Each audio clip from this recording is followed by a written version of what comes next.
E aí, pessoal, boa noite a todos. Mais uma live aí. Só vou chamar meu convidado.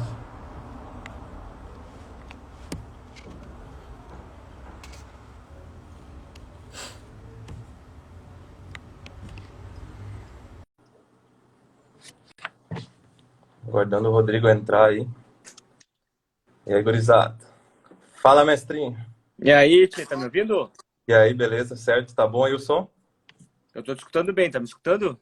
Bem, tá escutando bem, sim. Tá bom, tá bonitão. Olha quem falando, né, Tchê? Tu que tá virando Nutella, Guegu. Tu Tá era, tu era louco? assim, Não, não. tu era Nunca? bodybuilder raiz antes, cara. Agora tu tá muito Nutelagem, homem. Não, não.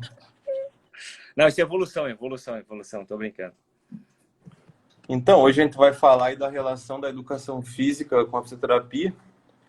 Como fazer isso de forma eficiente, de forma segura, um respeitando a área do outro e poder ter bons resultados com nossos alunos, com os nossos pacientes, né? Eu conheci o Rodrigo através do Lucas da Milano, tá nos olhando aí, já deu um oi. Ô, E a meu gente tem querido. Ó, a Tereza, Cristina mantendo, aí. meu irmão, a gente vem mantendo uma parceria legal aí. Eu vou me apresentar, para quem não me conhece, para os seguidores do Rodrigo, depois ele vai se apresentar e a gente vai introduzindo o nosso tema aí, tá? Então, eu sou o Luiz Eduardo, a grande maioria que me conhece por Guego, ou Guego Personal. Eu treino musculação desde 2012, trabalho com musculação desde 2013, 2014, como estagiário. Me formei em 2016 e desde então eu venho trabalhando nessa área de personal trainer e também com a consultoria online, que é uma coisa que está bem alta agora, né? É uma maneira da gente conseguir disseminar a nossa metodologia aí para mais pessoas, com essa evolução do trabalho online. E eu venho trabalhando com esse foco na estética, mas também tenho bastante clientes que sofrem de lesões, desconfortos. E a gente também tem que ter esse trabalho, logicamente, associado com a fisioterapia. Então, eu vou pedir para o Rodrigo aí se apresentar, depois a gente já vai introduzindo aí. Então, em primeiro lugar, eu queria agradecer o convite do meu amigo Guego, tá? Em primeiro lugar, agradecer a confiança, né, por me chamar, por participar dessa live. Vou fazer uma breve apresentação minha, tá? Eu tô formado há 12, 13 anos. O tempo passa rápido, cara. A gente vai se perdendo. Vai ver, Guilherme. Tu tá formado há quanto tempo? Cara, 2016, 7, 18, 19, 20, 5 anos. Ei, tá louco? Eu tô formado há... Vou para 13 anos, cara. Depois que passa um certo tempo, é que nem idade, que a gente começa a não contar direito, começa a errar Passa a rápido, nossa né? idade. Então, cara, eu desde a época da faculdade já sabia que queria trabalhar nessa parte de esporte, terapia manual e tudo mais. Então, sempre fui me focando para essa área. No início durante a graduação, eu queria trabalhar muito com esporte, com futebol, tanto que eu cheguei a estagiar no Grêmio, no Inter em Porto Alegre. Só que eu vi que não era bem o que exatamente eu queria. E a vida, por circunstâncias, e também muito eu devo ao. Já queria deixar. Eu acho que sempre tem que ser grato às pessoas que ajudaram a gente na nossa trajetória. Eu devo muito. Se eu conseguir chegar em algum lugar, eu devo muito ao Rodrigo Radins, o mestre, onde muita gente deve conhecer. Então, o Rodrigo, eu sempre falo que ele viu que eu tinha um pouquinho de potencial, não era preguiçoso, e sempre me incentivou Menos muito. que Ele sempre me incentivou muito, me dava coisa para estudar. Eu fui estagiário dele na faculdade. Nós sempre trocava casa, até hoje a gente troca pacientes. Então, acho que assim, a gente sempre deve ser grato às pessoas que ajudaram a gente. Então, se o Rodrigo não está olhando, vai olhar depois, fica meu abraço, minha eterna gratidão a ele. Então, o Rodrigo foi um dos caras que a gente sempre trabalhava com dor. E quando foi ver, a clínica foi levando, eu hoje em dia trabalho com dor crônica. Então, o meu principal foco hoje em dia é trabalhar com dor crônica. Então, eu não trabalho com um ramo específico. Trabalho com só com musculação, só com o pessoal da atividade física. Não, eu pego pacientes sedentários, pacientes com dor às 10, 20, 30 anos. Então, e o que mudou muito nos últimos anos foi o entendimento da dor, Guilherme. Porque antigamente, tu vê na minha formação e na tua formação, eu tenho certeza, que a gente aprendeu muitos conceitos ainda muito antigos, muito enraizados, que a gente vai certo. tentar conversar um pouco mais sobre isso. O primeiro grande coisa que a gente tem que pensar é dissociar alterações da imagem de dor, porque dor é uma resposta 100% do nosso sistema nervoso central. Então, às vezes, tu pode ter uma alteração da imagem e não necessariamente ter dor. E às vezes tu pode ter uma alteração da imagem e não ter dor e vice-versa. Então, a gente vai conversar um pouco mais sobre isso. Isso é uma coisa que a gente conversa É, bastante, né, no dia a dia. Não, e já quero deixar aberto o pessoal aí, se quiserem mandando pergunta, fiquem à vontade, viu? É. Tá? O que não der Então, para responder, a gente vai respondendo no final, para é, não e, perder o e, assunto. e a tua história é interessante, né, Guilherme? Porque tu conheceu a fisioterapia, a gente já conversou algumas vezes sobre isso, quando era atleta, né? Quando tu era atleta Isso. de futebol. Quando eu tentava, né? Quando eu tentava jogar futebol, então eu tive duas lesões, vamos dizer que sérias, né? Uma no pubis, que é um negócio difícil de tratar, a gente já conversou sobre isso, e uma lesão no joelho, que foi a ruptura do ligamento cruzado anterior e do menisco medial. Então foram duas lesões, a do pubis eu tive com 14 anos, que, cara, ela melhorou. Eu fiz vários tratamentos para melhorar ela, tratamento medicamentoso, parei total a prática, né? E ela melhorou depois que eu comecei uma fisioterapia de maneira periodizada, de maneira programada, que era, na verdade, a minha lesão era um desequilíbrio de forças, aquela falta de força na cadeia posterior, muito ativação da cadeia anterior, do quadríceps, dos flexores do quadril, fraqueza abdominal. Aquele somatório ele pode ter interferido no meu pubis, né? Então eu comecei a notar que simplesmente não era só ter aquela prática ali do futebol na época. A fisioterapia era uma coisa muito importante. E depois, na lesão do joelho, foi um ano antes de eu entrar na educação física. E essa lesão, por ironia do destino, vai também se cruzar com o teu mestre aí, que o Rodrigo. O Rodrigo, ele era o fisioterapeuta lá do Interzinho na época. E lá eram feitas as aulas da Unifra, sabe? Ele dava ali, os alunos ficavam de monitores ali na nossa fisioterapia e ele ficava avaliando. Então, tudo que ele fazia comigo na recuperação daquela lesão, ele ia explicando para os alunos. Eu fui me interessando. E dali, alguns meses, eu entrei na educação física. Então, eu já entrei na educação física sabendo da importância da fisioterapia. Sabendo desse conhecimento, sabe? Que as musculaturas deviam ter um equilíbrio, que tu devia ter um tratamento prévio de prevenção de lesões, tu tinha que ter esse trabalho, não era simplesmente fato do esporte. Então eu já entrei na educação física, mesmo indo para o lado da musculação, tendo essa preocupação, sabe? Sabendo esse lado, me interessando na cinesiologia, na biomecânica, e eu também fiz duas disciplinas junto com a fisioterapia lá na UFSM, que o coordenador, o Jadir, ele é meu amigo, o filho dele ali, meu conhecido, eu consegui fazer duas fisioterapias com eles, duas cadeiras com eles, né? Sim, Que sim. foi a fisioterapia desportiva e a cinesiologia. E a cinesiologia da fisioterapia tinha uma abordagem muito diferente da minha cinesiologia. A minha cinesiologia era muito mais voltada ao gesto esportivo, ao desempenho, na musculação, ativação muscular, a ruptura de fibras, essa coisa, sabe? E a cinesiologia da fisioterapia era chamada também de cinesioterapia. Ela já tinha essa maneira de prevenção de lesões, de melhorar a funcionalidade. Então eu consegui levar esse meu conhecimento, o meu trabalho entre essas duas coisas, sabe? Trabalhando o exercício tanto de maneira preventiva, como recuperação da função, como também para essa parte do desempenho. E acho que foi isso que me fez entender a verdadeira importância desse trabalho em conjunto. Tanto por eu passar na pele essas lesões, como eu também estar com aquele pessoal que cuidava disso, né? Que vivenciava essa parte. Então, creio que eu fui levando mais para esse lado, sabe? Não, isso com certeza, Guilherme. Qualquer profissional que já passou por alguma lesão e já teve que passar por algum procedimento de reabilitação, ele tem um outro olhar para aquele tratamento específico. Então, eu vejo na própria musculação, porque às vezes o pessoal acaba me procurando um pouquinho mais, né, Guilherme? Porque como eu gosto da musculação, hoje em dia é a minha atividade que eu escolhi para ser minha terapia, que nem eu falo, hoje em dia a minha musculação é minha saúde mental. Então, eu vejo que o pessoal vai comigo muitas vezes porque sabe que eu sou um físio que trabalha na musculação.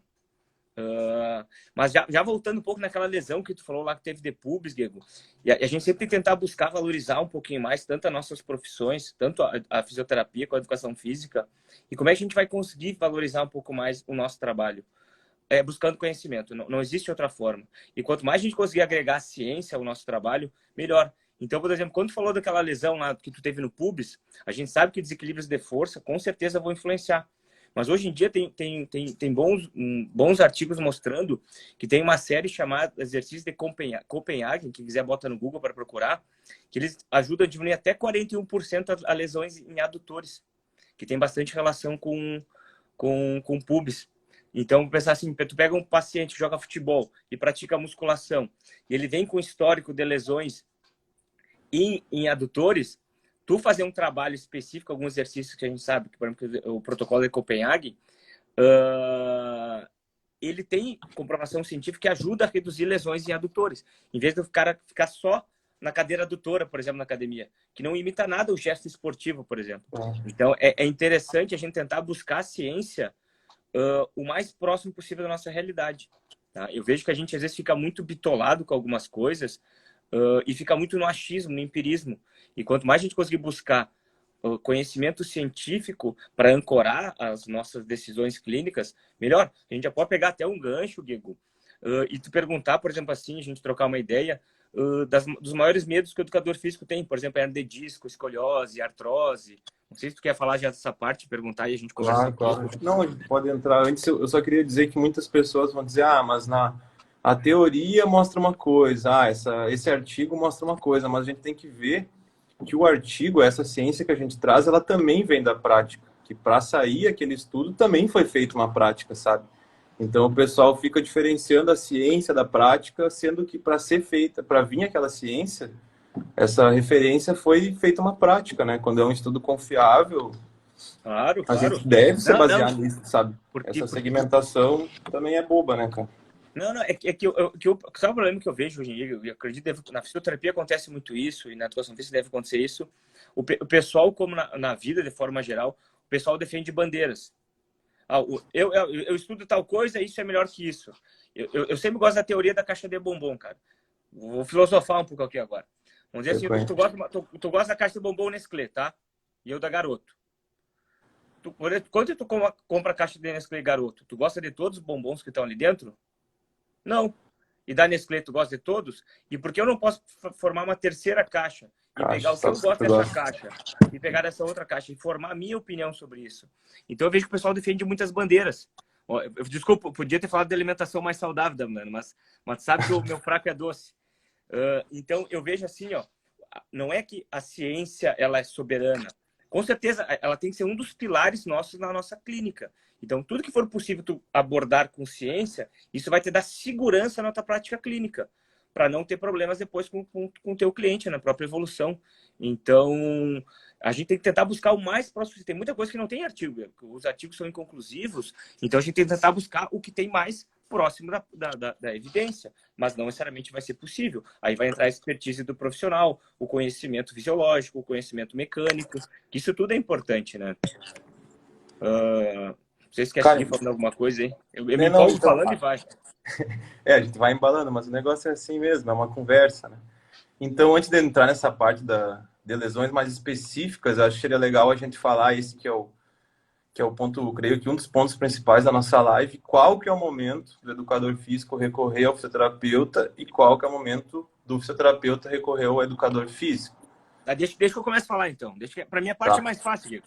Eu vou assim, em que momento o físio, tá, deve recorrer ao educador físico? Vou dar um exemplo de uma lesão, pensar fase aguda, crônica, seja o que for. Diego, em todos os momentos. Todos os momentos. Porque hoje em dia a gente sabe, através dos estudos top, cara, mostrando que para dor crônica, a atividade física é padrão ouro na literatura. Então, o paciente com dor crônica, pegar um paciente com dor crônica e fazer só terapia manual, por exemplo, que eu trabalho, e fazer atividade física, ele vai ter muito mais resultados se ele fizer atividade física do que a terapia passiva. Mas se ele somar terapia passiva associado com a atividade física, o ganho vai ser maior ainda. Então, o que eu quero dizer, tanto para paciente com dor crônica na clínica, a maior briga o que é fazer ele aderir à atividade física. E aí pode ser qualquer atividade física. Às vezes um paciente com dor crônica, está 20 anos com dor, às vezes ele começar a fazer uma caminhada 3 vezes por semana, para ele pode ser o início. E aí que eu vejo que acontece muitas vezes com o paciente com dor. Ele vai para a academia e às vezes o educador físico não conhece sobre dor crônica. Lembra, a dor crônica está relacionada com o sistema nervoso central e tem fatores orgânicos que influenciam isso. Desde o sono, inflamações a nível de gerais que o paciente está. Então, tem muitos fatores que influenciam. E, às vezes, o paciente, o profissional, por exemplo, ele quer fazer o mesmo treino que ele faz com uma pessoa Para normal. outra Se tu pessoa. fizer o mesmo treino que tu faz, ou a mesma iniciação, Diego, que tu faria com uma pessoa sem dor, por exemplo, ou sem um estado orgânico alterado, cara, esse paciente vai ficar cheio de dor e vai acontecer o quê? Que eu escuto toda semana clínica. Cara, fui para atividade física e piorei. Toda vez que eu vou fazer atividade física, eu fico pior. Por quê? Porque às vezes tu dá uma demanda maior que aquele corpo aguenta. Mas Claro. resumindo a pergunta que tu fez, a atividade física, Diego, o físio, muitas vezes ele vai introduzir atividade física no consultório, com exercícios básicos e tudo mais, mas eu sempre que possível, eu tento desovar o paciente para atividade física. Cara, não tem. Isso eu vejo na clínica, na prática clínica, é incrível, cara. Os meus pacientes que fazem atividade física frequente, eles respondem muito melhor à minha intervenção. Muito melhor mesmo. Porque tu já tem um Isso. efeito sedativo a nível do sistema nervoso também associado. Isso é muito, muito mais do que comprovado, né? Desse efeito da musculação para analgesia a nível do sistema nervoso central, essas adaptações até no processo inflamatório, de maneira geral do corpo, né? Sem falar que tu começar a praticar atividade física naturalmente, inicialmente tu começa a ter melhores hábitos, né? Tentar cuidar um pouco mais do sono, comer melhor, beber mais água. Enfim, cara, na minha parte, o que eu acho importante quanto a isso é tu ter uma anamnese boa. Inicialmente, tu ter uma anamnese boa para saber se esse aluno tem uma predisposição ou já vem com algum histórico de lesões ali para te treinar ele ou não. Mas independente do nível, cara, por mais que o aluno no questionário me fale, bah, eu sou avançado, estou há muito tempo, estou treinando, quero ir para outro nível, eu sempre vou ter a minha maneira de começar, sabe? Para mim, eu aprendi isso com o René, cada movimento é uma avaliação. Cada exercício pode ser uma avaliação. Eu estar fazendo uma série de supino ali, para mim já é uma avaliação. Ele falou que ele está muito bem, que ele está forte, mas bah, ele está com 10 quilos, está morrendo ali, já não é a mesma coisa que ele me passou na anamnese dele, sabe? Então, cada movimento para mim vai ser feita uma avaliação. E o que eu vou observar? Vou observar a resposta desse aluno àquilo que eu apliquei, né? Como a gente sempre conversa, nos dias posteriores eu vou ter que observar se ele teve dor articular, se ele teve só dor muscular, se ele está conseguindo suportar aquela sobrecarga muscular, sobrecarga a nível do sistema nervoso também, que é importante a gente avaliar como está a rotina extra academia da pessoa para saber o quanto de treinamento eu posso colocar nele, né? Só que isso aí... E aqui já vai uma observação, já emendando o que tu está falando. Uma coisa que a gente já conversa bastante sobre isso, né? De perguntar como é que anda o estresse aquela semana, se anda dormindo bem, se não anda dormindo bem. Então, uma coisa que eu vejo muito, às vezes o profissional de educação física, ele fez a planilha lá, a periodização dele. Eu acho que é isso que faz a diferença na educação física, Gil. É a periodização. O profissional que sabe periodizar, cara, ele tá à frente do seu tempo. E o físico não sabe periodizar muito bem. É difícil pra gente, não aprende isso aí. Então, vou dar um exemplo assim, ó. Quando tu imaginou na quarta semana, tu vai mudar o estímulo de treino do paciente, tá? Só vou dizer naquela quarta semana, e, cara, ele teve um estresse grande, tá mais preocupado, dormindo mal, automaticamente, se tá mais estressado, ele vai dormir mal, que vai bagunçar melatonina, cortisol, hormônios adrenais, e, via de regra, ele vai ter mais vontade de comer bobagem. Então, teoricamente, ele vai se inflamar mais a nível intestinal. Vai piorar tudo. E aí, tu vai fazer o quê? Justamente naquela semana, tu vai dar um choque, tu vai trocar todo o treino, e o educador físico não perguntou para o paciente como é que ele está antes de mudar o treino. Quando vê, às vezes vale mais a pena tu manter uma semana de manutenção, de platô, e depois que ele diminuiu esses fatores, fazer a mudança. Então, às vezes, são esses pequenos fatores. Sabe por que eu falo isso? Porque acontece na clínica, o paciente chega assim, cara, fui para academia, essa semana o personal mudou o treino e me destruiu. Ou ele fez uma série e me destruiu. Eu falo, cara, mas tu já vem fazendo há muito tempo, tu tá bem, não sei o quê. E aí eu pergunto, como é que anda o estresse essa semana? Bah, Rodrigo, esse último mês tô estressado, tô brigando com a mulher, tô com problema com o filho, mãe doente, pessoal Covid, seja o que for. Então, Diego, esse lado multifatorial é importantíssimo, porque quanto mais a gente estuda e mais vê que as patologias, elas não são por movimento repetitivo. Elas são por fatores somados. Estresse, fatores orgânicos, somado com fator mecânico. E às vezes com erro de periodização e tudo mais. Então, é importante cada vez mais o educador físico perguntar como é que está o estresse, como é que está o sono. Não é que tu vai tratar o estresse do paciente. Porque a atividade física tem evidências boas que ajudam em depressões pequenas. Então, para quem tem depressão pequena, vamos dizer assim, claro que eu estou falando bem genericamente, a atividade física é padrão ouro, Guego, para depressão leve, por exemplo. Só que aí, a cultura do aluno, ela vem totalmente ao contrário de tudo isso que a gente está falando. E alguns alunos até ficam bravos comigo. A Laura, minha namorada, se ela estiver olhando aí, ela vai ver isso. A pessoa, cara, ela tá bem no fim do ano. E aí, nas 2 últimas semanas, ela não treinou. Ela não treinou, bebeu, comeu, tipo, retorno ao carnaval. O cara volta todo inflamado, bebeu e não treinou. E daí, quando ela chega, ela diz assim: não, não, agora vamos mudar tudo, vamos pegar pesado, que daqui a 2 semanas eu tenho que estar bem. E aí, às vezes, eu acabo desmotivando esse aluno, sabe? Eu falo, bah, não gosto de aluno pilhado, eu gosto de aluno calmo. Porque isso tu vai acabar piorando, cara. Essa sensação que o pessoal tem de querer compensar as coisas, elas vão piorar. Porque não, a diferença no resultado desse estímulo ser forte ou fraco não vai mudar. E, inclusive, ele ser forte, ele vai mudar para pior. Porque não vai dar tempo da pessoa se recuperar e ela pode atrasar mais 2 semanas nessa evolução dela, sabe? Então, às vezes, fica de cara, bah, tu não trocou o treino, bata o mesmo treino. Mas tu já tava nesse treino, tu parou de treinar, se eu trocar ele, eu vou trocar para menos, cara. Como é que eu vou trocar para mais? Vou dar um super estímulo, tu vai ficar pior do que antes. Só que o Diego, pessoal vem perfeita nessa, essa tanto colocação. no treino como na dieta, cara. O Lucas está ouvindo, ele pode falar para nós. O pessoal comeu mal por umas semanas na dieta, e quanto mais tu come, mais difícil é voltar para dieta, né? E aí quando o pessoal volta, já volta zerando o carbo. Dá na mesma coisa que tu compensar no treino. Então isso aí vai te Sim. atrasar posteriormente, né? Não, Diego, Isso é pior. a tua colocação é perfeita. E eu vejo assim, ó. Cara, se tu sabe que eu adoro fazer analogia. Quem me conhece sabe que na prática clínica eu gosto de fazer muita analogia. Eu dou um exemplo assim, ó. Eu adoro esse exemplo.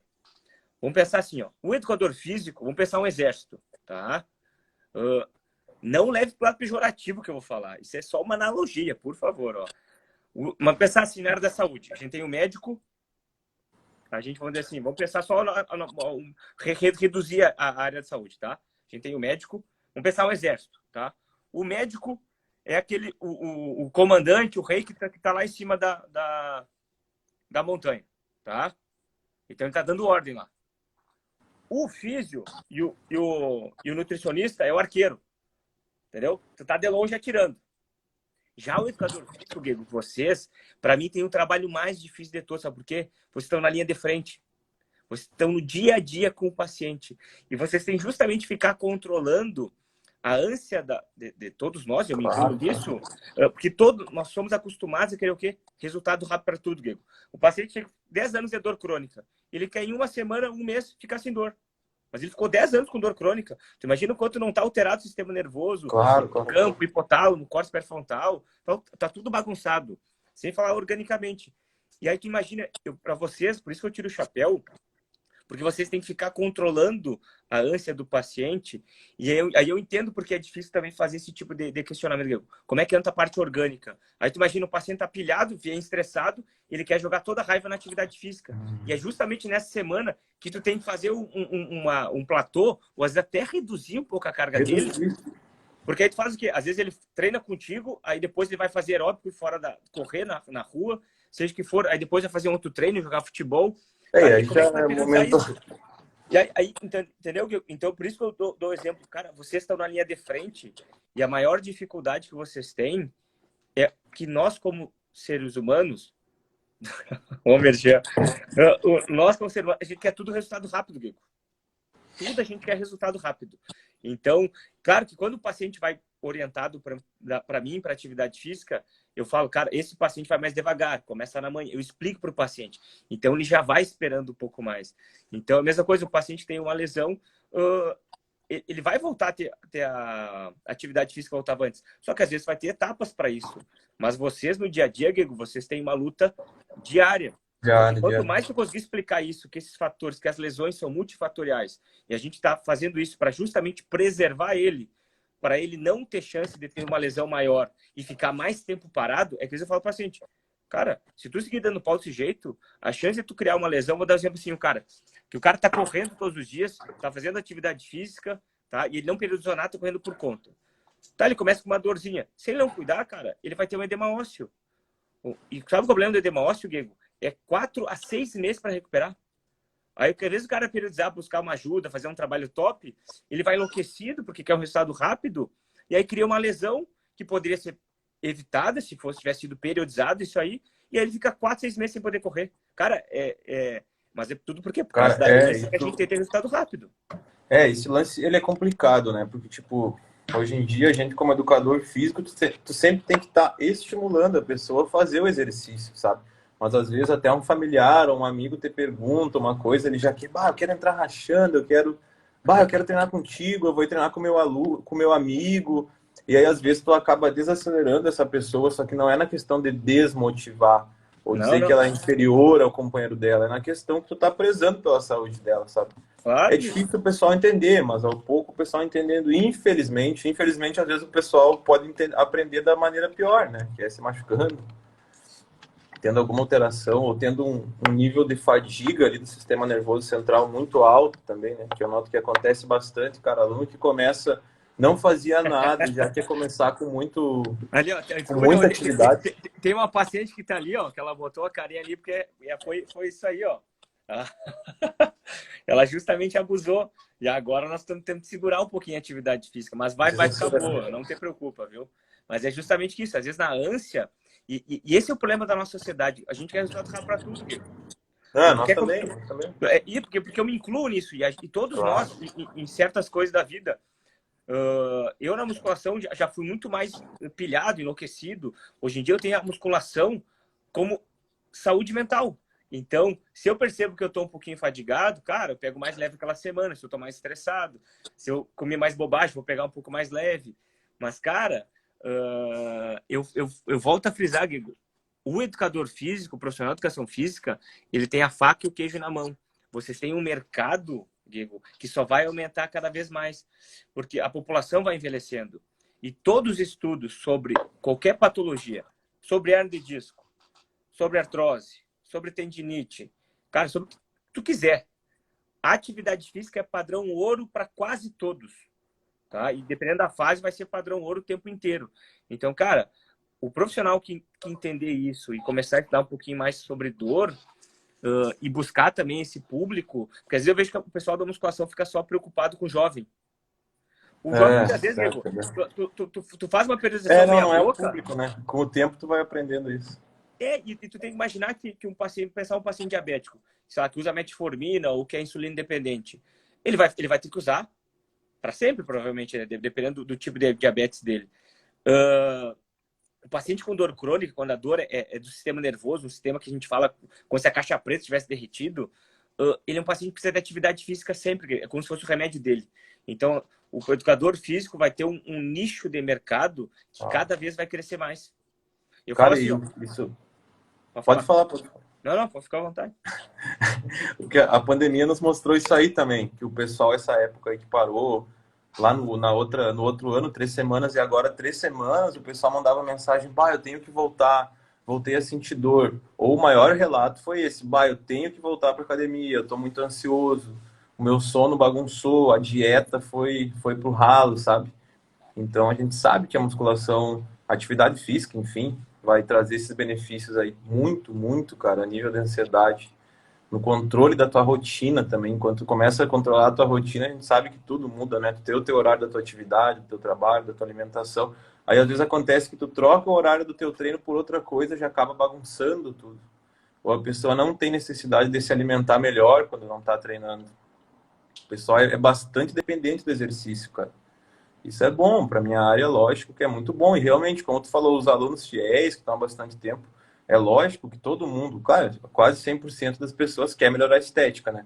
Mas são pessoas que são dependentes da atividade também por isso. Também por dores, também por ansiedade, também por... Cara, até a questão social, de tu estar na academia, né? Tu tá com outras pessoas, tu tá evoluindo, tu tá ali interagindo, se comparando da maneira positiva, como eu digo, né? Não é da maneira de, o fulano tá melhor que eu. É tu olhar o cara e tu querer, bah, se ele conseguiu, eu também posso. Bah, aquela ali tem a forma corporal parecida com a minha. Quem sabe se eu me esforçar mais, eu consigo chegar próximo àquele nível, sabe? Até isso também eu creio que é muito benéfico da musculação para a pessoa. Não, Falando da musculação que eu trabalho, né? Mas pode ser em qualquer não, esporte. é que quando fala musculação, Diego, eu entendo que tu fala atividade física de forma geral, porque vamos entrar no contexto. O importante, às vezes o paciente pergunta, Rodrigo, qual a melhor atividade física? Tá? Os pacientes perguntam isso diariamente. Cara, os estudos não têm um consenso. O importante é tu fazer atividade física. E a É tu fazer, consistência, né? tu fazer fortalecimento e aeróbico associado. Como tu vai fazer isso aí, Diego? Se é no crossfit, se é na musculação, eu falo assim, ó, pro paciente, o importante é o paciente ter engajamento. então ele tem que gostar. É. Então, um paciente fala assim, cara, Rodrigo, eu odeio a musculação. Cara, não me adianta, eu não gosto de musculação. Eu falo, cara, então vamos buscar outra coisa. Vamos tentar um pilates, vamos tentar um cross, vamos tentar um funcional, vamos tentar alguma coisa. Mas a atividade física vai ter que fazer. Isso é uma coisa que hoje em dia, Diego, eu cada vez... Isso É incontestável, né? É inegociável na clínica, vou dizer, cada vez se torna mais. O paciente, ele tem que fazer atividade física. Então, eu sou suspeito que eu gosto da musculação, mas eu acho que já fiz treinamento funcional. CrossFit? Acho muito... O CrossFit eu não conheço, cara. Eu conheço a gurizada, tenho muita vontade de fazer, Gil. Tenho vontade mesmo. Eu sei que vai me... Tu vai... Não, tô brincando. Porque existe que nem na live anterior, existe muita brincadeira entre os dois. Que eu acho muito sadia, Gil. Eu acho muito sadia. Eu acho que eu vejo muita gente cada vez mais buscando a associação dos dois, né? Das duas atividades, das duas modalidades. Que aí eu não cheguei a olhar toda a tua live passada, que eu acho que aí que é um pouco difícil às vezes, né? O cara que treina em alta intensidade os dois, é difícil conseguir periodizar correto, viu? Essa é a maior dificuldade que eu vejo, é periodizar duas atividades de alta intensidade. É diferente, né, cara? Uma coisa é o cara que treina ali stand-by, na boa. Esse pode fazer 2, 3, tranquilo. Mas o cara que é meio competitivo e gosta de treinar valendo, cara, a chance de gerar um overtraining é gigantesca. Não, é que se tu for treinar musculação, intensidade alta, para hipertrofia, para romper fibras, para ter essa demanda mecânica, tu vai precisar daquele tempo de recuperação, né? Isso é inevitável. E até o CrossFit também, pelo que a Isa falou e pelo que eu já li também, ele tem muito essa parte do estresse metabólico, que também vai gerar uma recuperação, mas o estresse metabólico vai ser mais difícil para ti a nível do sistema nervoso. Recuperação a nível do sistema nervoso central. Aí já entra em tudo aquilo que a gente falou, né? Pode ser que nem seja pelo exercício, nem seja pelo movimento, é tudo essa relação do excesso, né? Da ativação do sistema nervoso, a pessoa não está conseguindo descansar e recuperar. Ali, desculpa, ali, vou interromper. Tem a bike também, desculpa. Tem a Isadora ali, que é a nossa ciclista aí. Dona de bike? Colega, é isso. A bike é uma modalidade que está crescendo bastante. Tem muitos pacientes que fazem, cara, e virou uma nova cachaça na cidade, cara. Cara, o pádel, né? O pádel cresceu. O pádel também, o pádel. Eu falo assim, ó, o importante, Diego, é se mexer, é fazer atividade física. Se tu conseguir agregar algo que te dê prazer, cara, a chance de ter mais benefício a nível do sistema nervoso e sistema dopaminérgico é maior ainda, cara. Claro. Então, eu não sei se queria entrar um pouco, a gente sabe que essas sobre alguns mitos da musculação. Estão se cortando, tia. Alguns mitos que a gente tem como mitos na atividade física, tipo escoliose, hernia de disco, artrose de joelho, condromalácia. Tem uma pergunta aqui já, até depois eu vou... Já estão mandando pergunta ao vivo aqui também, que dá para mandar, né? O pessoal tá mandando na caixinha que tem. A gente pode entrar nisso. Cara, só voltando ao nosso tema radiantes, qual que é o momento de recorrer ao fisioterapeuta? Então, eu creio que o momento é esse momento que, como é que eu vou dizer, que não cabe mais a mim? E aí vem nessa parte que eu ia falar. Quando tu tá indicando alguém para outra pessoa, para outro serviço, às vezes o pessoal tem isso, eu não vou indicar ele para lá que ele vai parar de treinar comigo aqui, eu vou estar perdendo dinheiro. Na verdade, não é assim. Na verdade, tu tá ganhando com esse aluno, tu tá ganhando credibilidade, porque tu tá mostrando para ele que o importante realmente é o desempenho dele, sabe? O momento que eu digo pro meu aluno assim, essa tua dor eu acho que tá indo para outro nível, eu acho que seria legal tu ir lá, tu ir na fisioterapia, consultar, fazer uma avaliação, fazer umas sessões, eu não tô perdendo esse aluno, na verdade eu tô valorizando ele, sabe? Eu tô mostrando para ele que o mais importante, lógico, a gente trabalha, né, pelo dinheiro, mas o mais importante que eu quero ver é ele melhorar, é ele ter essa melhora do desempenho dele, do rendimento. Se ele tiver que parar por 1, 2 semanas, não vai ser problema, sabe? E isso já se encaixa para isso que nós estávamos falando antes. Cara, se a pessoa... Eu amo musculação. Eu acho que todo mundo deveria fazer musculação. Mas se aquele meu aluno não está se dando bem na musculação, eu falo assim, cara, quem sabe, tipo, a musculação não é para ti, tu não gosta e acontece isso. Claro que acontece, cara. Eu tento criar maneiras das pessoas aderir. Hoje tu fez com 12 quilos, vamos tentar subir para 14, aí depois a gente vai para 20. Aí depois a gente vai reduzir e tentar fazer mais repetições. Eu tento criar esses mini desafios para ela, sabe? Fazer o vídeo ali, mostrar, olha aqui, tu conseguiu mais amplitude, tu tá mantendo as tuas costas num alinhamento melhor. Eu tento mostrar isso, mas às vezes a pessoa realmente, como tu falou, ela não gosta da atividade. Então eu vou dizer, quem sabe seja melhor tu procurar outra atividade. como a gente conversou antes, bah, se o cara chega para mim, olha, bah, eu quero treinar corrida, eu quero um concurso, uma coisa assim, eu digo, cara, tipo, vou te indicar para um colega, né? Não é a minha parte. E acho que essa é a hora de tu saber recorrer a outros profissionais. É a mesma coisa que tu recorrer a profissionais dentro da educação física, mas outras modalidades tu recorrer ao fisioterapeuta, sabe? É tu mostrar que tu tá prezando pelo bem daquele aluno. E, cara, como a gente sempre conversa, dificilmente o fisioterapeuta, só se o cara for muito desatualizado, vai mandar tu parar total. Vai mandar tu parar total e fazer, tipo, choquinho, né? A gente sabe que não é mais assim o negócio, sabe que evoluiu muito a fisioterapia. A fisioterapia do movimento mesmo, né, cara? Não tem o que a gente falou, e eu vou ver, muita gente foi entrando durante Valeu, Léo. o nosso transcorrer aí. Um beijo ali para Clarice, para Cris, para Isa, para o Léo. Cara, hoje em dia o físio ele tem que mandar o paciente fazer atividade física em todas as fases da reabilitação. Então não tem, cara, isso aí às vezes o físio tem medo, não vou mandar o paciente para atividade física que eu vou perder ele do consultório. Cara, eu já penso o contrário. E quanto mais cedo eu conseguir fazer esse paciente ficar longe de mim, Guego, melhor. E é isso que o físio, eu brinco, cara, é só o mecânico vai lá dar uma ajeitada, uma soltada, uma liberada, uma relaxada, ensina um pouquinho sobre dor, seja o que for. E aí depois, cara, o trabalho é com atividade física, com a musculação, com um profissional que for. Então a físio, cara, é só uma passagem. Eu cada vez tento fazer o quê? Quanto mais cedo o paciente conseguir ficar longe de mim, eu digo ele voltar para a prática dele, melhor, cara. Porque às vezes a gente é muito medo, cara, eu não vou mandar para atividade física, não vou perder o paciente. Pelo contrário, cara. O importante é o paciente voltar a fazer atividade física, dor, e poder fazer a escolha dele, né? Então, resumindo, respondendo bem direto, atividade física entra em todas as fases da reabilitação, Vitor. Não tem como desmembrar isso. Não tem como não fazer movimento. Eu dou um exemplo assim, ó. Água parada. Acontece o que com a água parada? Apodrece.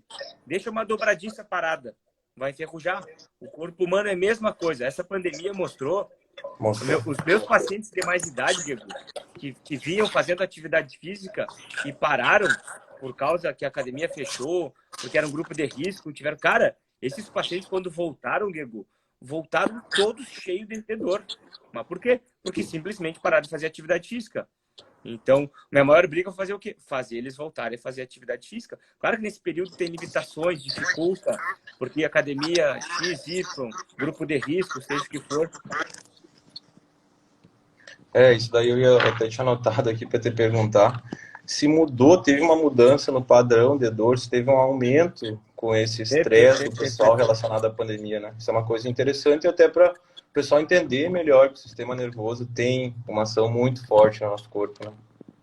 Eu sempre falo assim, ó, a gente tem que imaginar, o áudio tá bom, parece que tá falhando um pouquinho. Tá bom? O meu? Tá bom o áudio? Tá bom o áudio? É que eu tô carregando. Eu só vou pegar um tripé aí, pode falar. Porque ele parece que tá dando um eco. Pode falar. Eu sempre falo assim, a gente tem que imaginar que a dor, ela é 100% uma resposta do sistema nervoso, tá? Então vamos pensar assim, ó. Eu lembro que eu falei, eu gosto muito de exemplo na clínica. Tá dando eco ali, ó, a Laura falou. Será que é por causa minha ou por causa da tua? Acho que é porque eu tava carregando o celular, mas eu vou pegar um tripé aqui agora. Tá. Então imagina assim, ó. Imagina que o cérebro sente a dor. Vamos pensar que imagina um sensor, aqueles de movimento, um alarme de movimento, tá? Ele é calibrado para responder um certo movimento. Então, tu imagina que o nosso cérebro ele vai disparar com um certo estímulo X. Tu imagina que o paciente com dor crônica, ele é como se fosse um alarme hipersensível, tá bom? Tu imagina um alarme de movimento que fica disparando, Guego, porque uma mosca está voando, porque uma formiga está cruzando. É isso que acontece com o paciente com dor crônica, ou com sistema nervoso ou estressado demais. O paciente que está estressado demais, tu gera toda uma inflamação a nível cortical e é como se o sistema de alarme do corpo ficasse hipervigilante. E esse hipervigilante é em várias zonas do córtex e isso também se reflete o quê? Nos nossos sentidos. Uma coisa clínica de observar quando a gente está estressado, Guilherme, sabe como é que é? Eu te garanto que se todo mundo botar a mão aqui na consciência, vai perceber. Quando tu tá com uma pessoa ao teu lado e a pessoa tá comendo e tá fazendo barulho mastigando, e aquele barulho tá te irritando profundamente, e aquela pessoa sempre faz esse barulho, e tu tem vontade de matar aquela pessoa aquele dia, esse é um sinal clínico que tu tá muito estressado. Quando tu fica muito sensível ao barulho, vou dar um exemplo. Tu tem um vizinho que tem cachorro. E aí aquela semana fala, cara, esse cachorro, filho da mãe, fica latindo a noite inteira. Só que às vezes esse vizinho tem um cachorro há 10, 20 anos, Guigo. E na verdade o que acontece o quê? É que o teu sistema nervoso, o teu sistema simpático está hipervigilante e ele ativa os hormônios simpáticos que faz o quê? Que deixa o teu sistema nervoso como um todo em alerta. Teu sistema visual, teu sistema auditivo, o teu sistema músculo-esquelético. Então, o que esse estresse todo que a gente está vivendo aconteceu? Seja a nível porque parou de fazer atividade física, seja porque não pode sair de casa, seja porque o cara está faturando menos, não está trabalhando, o quê? Cara, isso é um estresse que fica ligando o teu sistema nervoso e tu fica com todo o sistema hipervigilante. Então, o teu cérebro começa a perceber dores, Guigo, que não era para sentir. Imagina, um alarme não vai disparar porque uma mosca está cruzando, porque uma formiga está cruzando. E é isso que acontece com o nosso cérebro. Ele começa a perceber dores que, na verdade, não tem. Mas ele percebe Você sempre que usa o alarme... o termo sensibilizado, né? Tu sempre usa esse termo é um sistema que tá reagindo de uma forma errada. Ele está hipersensível. Imagina tu dar um beliscão em alguém e essa pessoa morrer de dor, sentir um horror de dor. Esse estímulo não é proporcional ao que ele está sentindo. Mas por que ele sente dessa forma? Porque o cérebro está amplificando o estímulo físico que ele recebeu. Pode falar isso, Rodrigo, né, Lucas? Francisco. Os caras, isso é uma coisa séria, ó. O cara ali. Mas obrigado pelo elogio. Então, resumindo, o que eu vi que aconteceu muito. A gente, é que o problema com as pessoas quando falam estresse, Guigo, a gente tem na nossa cabeça que a gente tá, que parece que quando a gente fala que a dor tem relação com o estresse, parece que a pessoa tá criando isso na cabeça. É foda escutar isso. As pessoas acham que é uma criação da cabeça e não deixa de ser, porque o sistema nervoso cria isso. Eu vou dar um exemplo agora, é 20 para as 9. Se ninguém jantou agora, eu sempre gosto de fazer essa brincadeira em curso, na clínica também. Vamos fazer aí, Guigo, fecha os olhos. Fecha os olhos, confia em mim, cara. Tá? Eu vou hipnotizar todo mundo agora. Não, tô brincando. Vamos fechar os olhos. Aí pensem numa comida que vocês estão a fim de comer agora. Seja uma pizza, seja um X, seja uma salada, seja o que for. Fecha os olhos, Guilherme. E pensa nessa comida que tu tá a fim de comer. Tenta visualizar ela na tua cabeça. Se tu vai ver que tu conseguiu visualizar ela na tua cabeça, tu vai ver que tu teve um aumento de salivação. Tu vai ver que tu aumentou a produção de saliva. Eu te garanto que muitos de vocês sentiram um aumento de saliva. Vamos pensar assim. Essa comida é real? Ela tá aqui na tua frente, Guilherme? Não, não é não. Só vamos pensar assim. Então, tu pensou em algo que não existe, mas tu teve um aumento de produção de saliva. O que quer dizer isso? O teu cérebro pensou na comida e ativou zonas do sistema nervoso que ativaram a glândula salivar para aumentar a produção de saliva para preparar a comida para vir. E é isso que o estresse faz. O estresse ativa as zonas do nosso sistema nervoso, seja hipocampo, hipotálamo, amígdala, córtex pré-frontal, seja o que for. Aí vai depender do curto-circuito que tá. E ele começa a disparar dores aonde não deveria disparar dores. Então, tu tem uma dor direto que, na verdade, isso não tem alteração nenhuma. E simplesmente porque tu tá estressado demais. E a gente imagina que os fatores orgânicos favorecem mais ainda a inflamação do nosso sistema nervoso. Que quem comanda tudo é o sistema nervoso. Cara, e por isso que eu já voltamos para aquele nosso tema de antes, por isso que é importante essa anamnese prévia antes do aluno seguir nesse treinamento. Porque a pessoa, eu tenho, por exemplo, uma coisa que eu tenho uma questão no meu questionário da consultoria ou do personal, que é quais as dificuldades e facilidades que você tinha quando praticou musculação, sabe? Aí a pessoa diz assim, eu não conseguia fazer agachamento livre. E daí é uma coisa que quando eu vejo isso daí, eu quero resolver, sabe? Então, quando eu coloco ela em agachamento livre, eu já sei que ela tem todos esses bloqueios, entendeu? Eu já sei que ela está sensibilizada. Então, eu faço um trabalho todo diferente ali. Ou se a pessoa diz, eu tenho medo de trabalhar com altas cargas. Eu também já vou começar essa abordagem de maneira diferente, mas eu vou tentar quebrar esse bloqueio dela, sabe? Mas cara, é muito visível quando essa pessoa tem algum bloqueio, que também é parecido com esse bloqueio que tu tá falando da dor, sabe? não é nem sempre só um bloqueio, é como a gente comentou, pode estar sensibilizada quanto a alguma coisa. Mas aí cabe ao profissional saber lidar com isso, né? E algumas vezes, assim, o aluno disse, bah, Guigo, isso aqui tá doendo, isso aqui tá pesado, e parece que, tipo, eu caguei, entendeu? Parece que eu não dei bola. Só que não é isso. Eu sei que isso faz parte desse comportamento dela, de tentar não fazer esse exercício, esse movimento, ou esse peso, enfim, o que seja, sabe? Então eu vou seguir fazendo. Cara, tem muito aluno às vezes que diz, bah, isso aqui tá difícil. E eu faço que não dei bola, sabe? Quem me conhece sabe que eu não sou cuzão assim, eu só tô tentando levar aquele aluno pro ponto que ele tem que ir, sabe? Então isso também faz parte do treinamento, também, por isso que tu tem que ter uma anamnese boa do aluno, saber estar avaliando bem a cada treino, como a gente comentou, né? A cada semana, se é uma semana estressante Isso. ou não. Tem dias que tu sabe, cara, o aluno não tá com a cabeça no treino. O que que eu penso? Hoje que é o meu papel de fazer ele cumprir o treino. Hoje ele vai só cumprir o treino, cara. Eu não vou precisar usar algumas técnicas de intensidade, de volume, enfim. Não, eu vou só concluir o treino dele, cara. Eu vou dar um estímulo suficiente, não mais que o normal. Se eu der um estímulo mais que o normal, de choque, com certeza ele vai voltar pior na semana posterior, né? Aí o Não, Ronaldo tá na live e aí também. a gente volta a bater na tecla o quê? Que é a base, tanto da físio quanto da educação física. Avaliação e periodização. Tu tendo esses dois pilares e tentando buscar a ciência junto com isso, Diego, todo mundo sai ganhando. O profissional sai ganhando e principalmente os clientes.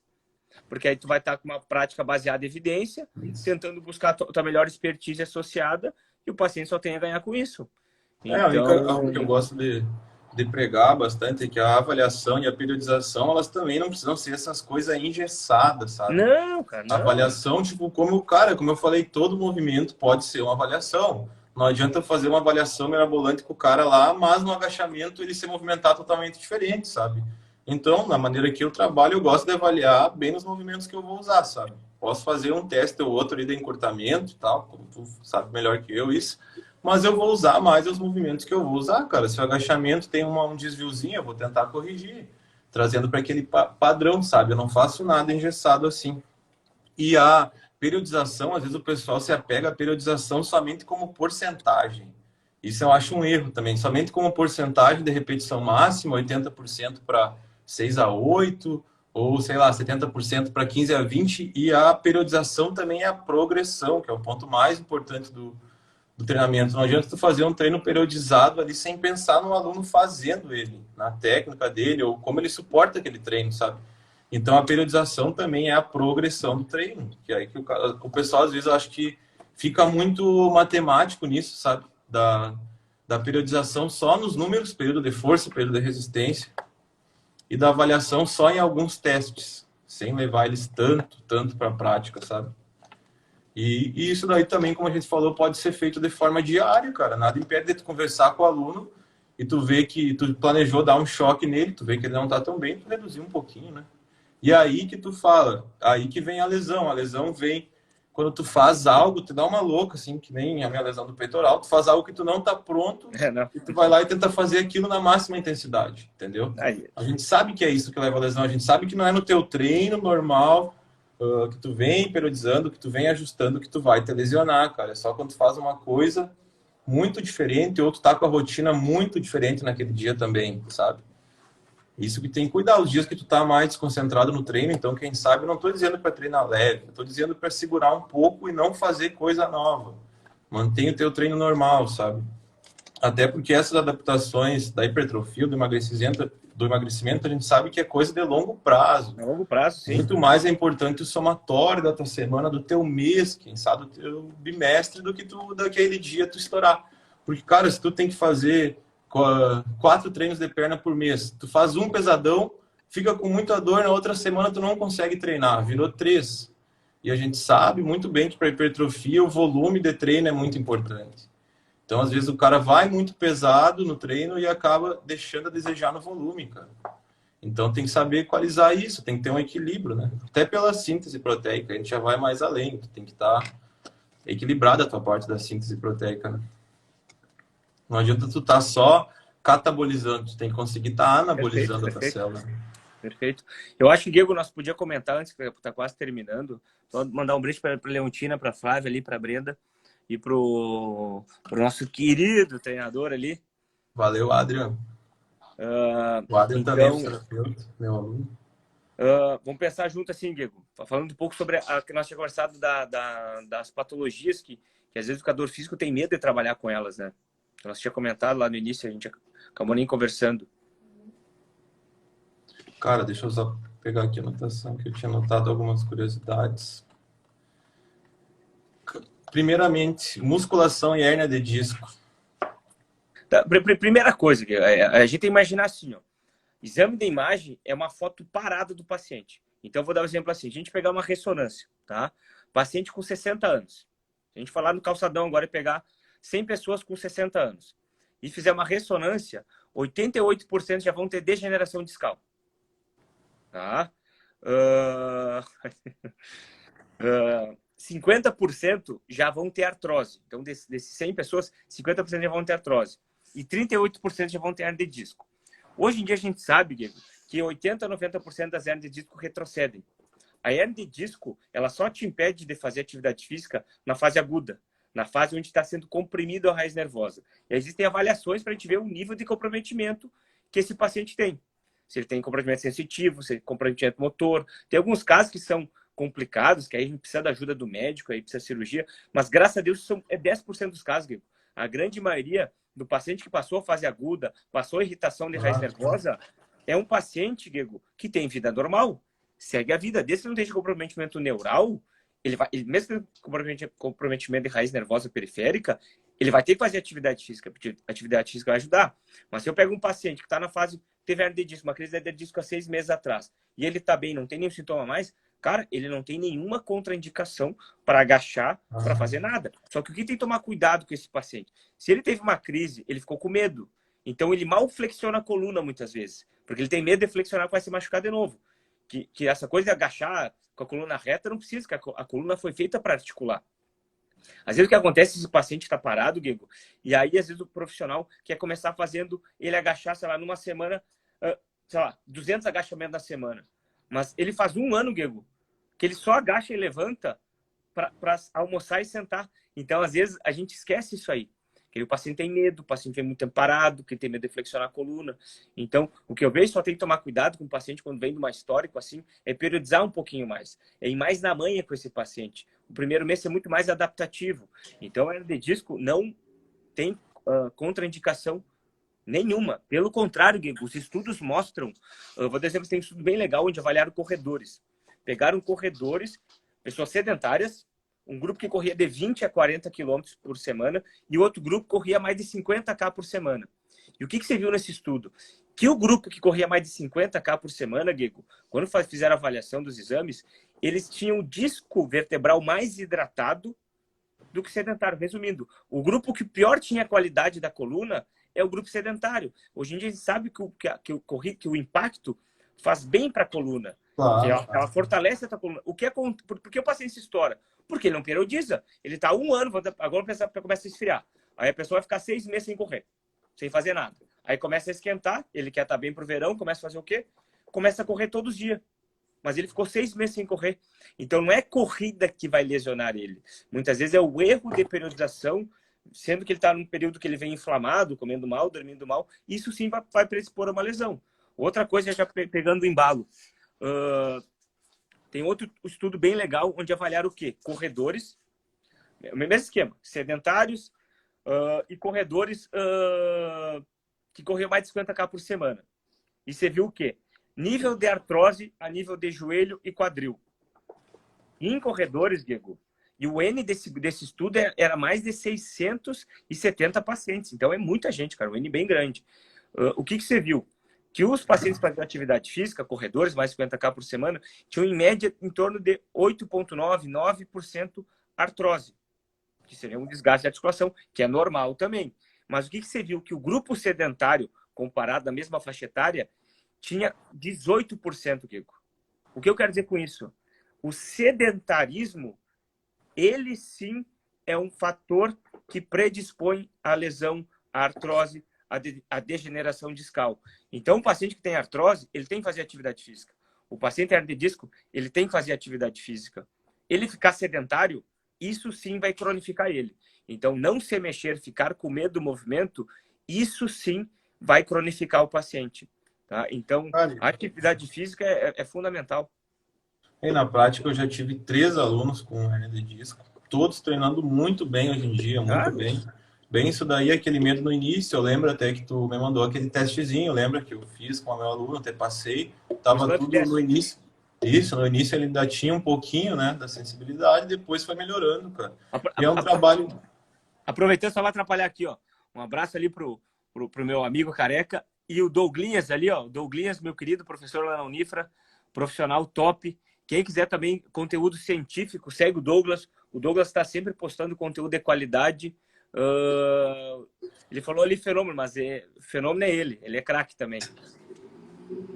Cara, então nesses alunos, o que eu gosto de fazer, eu vou fazer uma avaliação ali, por exemplo, do agachamento, do stiff, e vou tentar trazer esse movimento para um padrão funcional legal para evitar alguma compensação, sabe? Pode ser que, como tu falou, ele está com esse receio de flexionar a coluna, de movimentar a coluna e vai acabar compensando outra articulação, joelho, quadril, tornozelo, enfim. Então eu tento equilibrar esse movimento para evitar tanta compensação em outros grupamentos, né? Que é uma coisa que a gente vê muito na prática, que quando tu acaba machucando alguma articulação, algum músculo, tu vai compensar em outra estrutura, né? Por isso que até às vezes quando tu vai no terapeuta, machuquei meu peito, mas o Rodrigo mexeu na minha escápula e melhorou. A gente sabe que vem por esse trabalho do antagonismo dos músculos e tudo mais, da interação, até pelos trilhos anatômicos, né? Indo mais além. Então, enfim, eu creio que nesse aluno é trabalhar eles de maneira geral, tentar recuperar a funcionalidade sem medo, mas lógico que com cautela, né, cara? Eu tento trazer bastante estabilidade nesses alunos, né? Porque a gente sabe que tem os estabilizadores dinâmicos, estabilizadores estáticos e o controle neuromotor dele também, que vai ser muito importante para ele conseguir treinar mesmo com essa lesãozinha que ele já teve, sabe? E, cara, é muito legal esse público, porque tu vê uma progressão rápida. Quando tu começa a fazer as coisas bem alinhadas e o aluno também acredita nessa melhora, tu consegue ver uma progressão rápida, né? Nesses grupos. Artrose, creio que tu já falou. Escoliose. Escoliose também é uma dúvida do pessoal. Né, cara, muito demonizado. Eu lembro que a gente conversava isso aí quando eu treinava aí com vocês. Eu lembro que a gurizada, eu lembro do Dolinho, cara. Querido Dolinho. O Dolinho, uma vez, eu perguntou, Rodrigo, cara, o que eu faço com o paciente com escoliose? E aí eu falei para ele, o que tu faz com o teu paciente normal? Faz a mesma coisa. A escoliose simplesmente é um desvio postural. Ele não vai te impedir de nada, tu não vai ter mais artrose, tu não vai ter mais desgaste, tu não vai ter nada por ter uma escoliose. Se tu quiser fazer trabalho específico para melhora estética, aí é outros 500. Mas a escoliose não te aumenta a chance de ter dor. Às vezes o paciente tem dor e acha que é por causa da escoliose. Não tem nada a ver. A escoliose, hoje em dia, você sabe que é muito mais um padrão genético. Na verdade, muito isso. Eu vejo que nós também na faculdade a gente aprendeu que muita coisa não podia fazer com o paciente escoliose. A escoliose era como se fosse uma doença, né? Você tratava como uma doença. Enfim, cara, no treinamento de escoliose, o que eu tento trazer é bastante estabilização e a pessoa aprender a trabalhar também com o desequilíbrio, né? Como a gente já conversou, essas pranchas dinâmicas, alternando o braço, trazendo um pouco de desequilíbrio à pessoa, sabe? Exercício unilateral, por exemplo, um desenvolvimento acima da cabeça com um halter, uma coisa assim, tu vai trazendo fazendo a pessoa reestruturar esse equilíbrio dela, ela aprendendo a trabalhar com esse desequilíbrio. Resumindo tudo, tem que se mexer, tem que fazer atividade física. Atividade física, o físio tem que estar sempre associado com o educador físico. As nossas profissões são profissões co-irmãs, então não existe tratamento de dor, principalmente dor crônica, sem o trabalho associado do educador físico. Não existe isso mais, isso não existe mais. E de vez em quando o paciente tem lá na fisioterapia, para que nem um brinco, para dar uma soltada, uma relaxada, para quebrar alguns mitos, para resetar um pouquinho a parte periférica, tá? E para o educador isso vai lá tem umas perguntas aqui, pode ir falando que eu vou olhando aqui. Ele vai terminar o tempo agora, Guigo. Mas ele não fecha. Não fecha? Não. Condromalácia patelar. Condromalácia patelar. Quais os cuidados da musculação com visão do personal fisioterapeuta? Claro, falando dos níveis também da contro. E aí outra pergunta é sobre escoliose e hiperlordose, que a gente já falou. E hiperlordose, retificação, também vai para a mesma, como é que eu vou dizer? O mesmo rumo. Vou dar um exemplo assim. Ó. Tem um estudo que fizeram onde avaliaram durante 20 anos, Diego. 20 anos. Pacientes que tinham retificação cervical. Tá? Durante 20 anos acompanharam esses pacientes. Tá? E o que você viu nisso aí? Que a única coisa que aumentou do paciente que tinha essa retificação, que é a diminuição da lordose, no caso, um pouquinho o nível de artrose em C7T1. Mas, em relação à hérnia de disco, a outros fatores, degeneração discal, isso não mudou nada. Então, hoje em dia, hiperlordose, retificação, isso não é fator que contraindica nada. Então, Cara, em relação a isso, não... Falta só uma pessoa para 40, cara. Nós tínhamos que bater 40 e tem quase 40 pessoas olhando. Tô bem feliz. Até a minha avó tá olhando ali, olha. Isso é superstição tua. Que signo tu é mesmo, Grego? Gêmeos.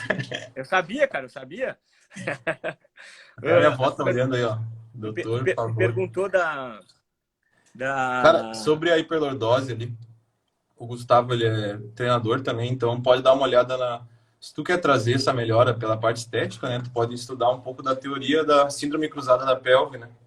Os músculos que vão estar puxando para anteversão, os músculos que vão estar puxando para retroversão, e tu pode dar até uma leve corrigida nisso com a elevação pélvica, cara. Então, só dá uma estudadinha que tu vai ver legal como corrigir isso com a elevação pélvica, com alongamento. Dá para dar uma leve corrigida nisso da escoliose, da retroversão.